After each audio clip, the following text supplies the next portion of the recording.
Students, આ video સિરીઝમાં આપણે ગુજરાત બોર્ડના કેમેસ્ટ્રીના પેપરમાં સેક્શન સીમાં 16માંથી 16 માર્ક્સ કેવી સ્ટ્રેટેજીથી આવે તે જોઈશું. તો પહેલા પ્રકરણ જોઈ લઈએ. સેક્શન સીમાં આવશે 6 પ્રશ્ન, એમાંથી લખવાના આવશે 4. કયા ચેપ્ટરમાંથી એ પ્રશ્નો હશે?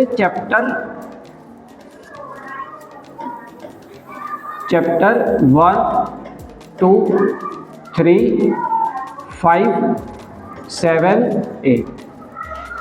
આ 6 ચેપ્ટર છે, એમાંથી 6માંથી એક 6 પ્રશ્ન આવશે, જેમાંથી આપણે 4 લખવાના હશે.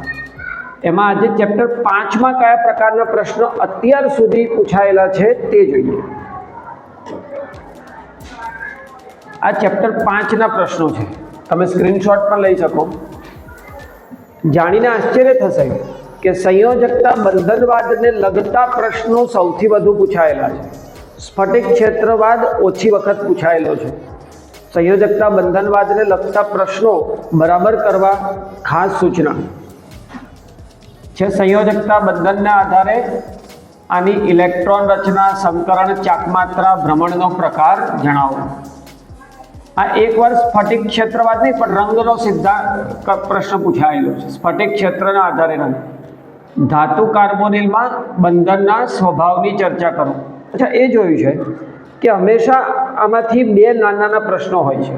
એક મોટો પ્રશ્ન 2 ભાગમાં વિભાજિત કરેલો હોય. આમાં આઈયુપીએસસી નામ અને ચાકમાત્રા ગણવાની, એ પણ સંયોજકતા બંધનવાદને આધારે જ ગણી શકાશે. અગેન સંયોજકતા બંધનવાદને આધારે ચુંબકીય ગુણ, જેમાં બંને ચોકડીના સંયોજનો છે. સંયોજકતા બંધનવાદને આધારે આકાર એટલે કે સંકરણ નક્કી કરવાનું.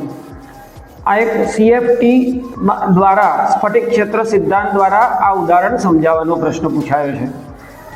આઈયુપીએસસી નામ અને નામ પરથી સૂત્ર. ચલો, અગેન સંયોજકતા બંધનવાદ. આ પણ સંયોજકતા બંધનવાદ અને આ પણ સંયોજકતા બંધનવાદ. તો આપ જુઓ કે એકવાર આઈયુપીએસસી પૂછાયું, આ સ્ફટિક ક્ષેત્રના આધારે રંગ અને ધાતુ કાર્બોનિલ, એકવાર CFT અને વળી પાછું આઈયુપીએસસી નામ. આ સિવાયના તમામ પ્રશ્નો સંયોજકતા બંધનવાદના આધારે આકાર, સંકરણ, ચુંબકીય ગુણના પૂછાયેલા છે. તો ચેપ્ટર 5માં આ ટોપિક કરવાનું જરાય ભૂલાય નહીં.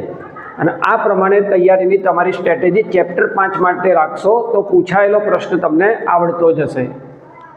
Thank you.